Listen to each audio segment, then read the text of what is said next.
Assalaamu calaykum. Maanta waxaan kalin gareynaynaa katalka midkan ah iyo tarmuskan habeenka biyaha ku dhigto kana degdeg soo aragtaan. Waxaa rabaa inaan dhala ka dhigo insha Allah. Kana waa kana asagana biyaha ku karkarsanaa marka insha Allah baashan ayaan isticmaalaya. Kana ku soo wareeyo jeeda feerada waxyaabaha kale waxa gudaha barihin oo dhan ayaa lagu hagaajiyaa.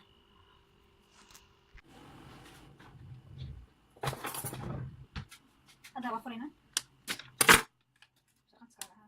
Biyo waa marka waa kiimka ugu shubaya.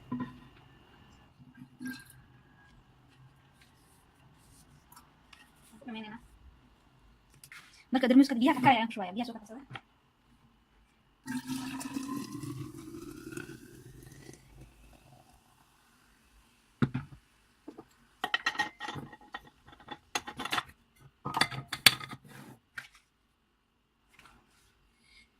marka waxaa ku qoran ilaa 10 daqiiqo in meel la dhigo laakiin ilaa 15 daqiiqo ayaan ku sugaynaa ama inta hadda ilaa inta dadka iska soo hagaajinaya kana markiisa asana ku shubaya xabad ayaan ku shubaya xabad kale marka box saddex ayaa ku jira xabad afray iyo labadaas ayaa ku jiraan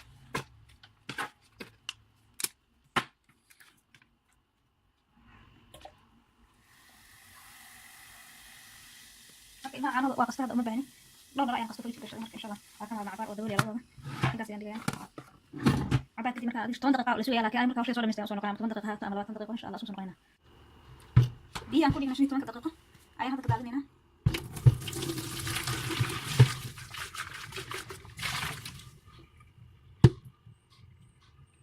هذا بيحب يفتح حين أقول له يفتح حين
كلام تبيك كلام هنا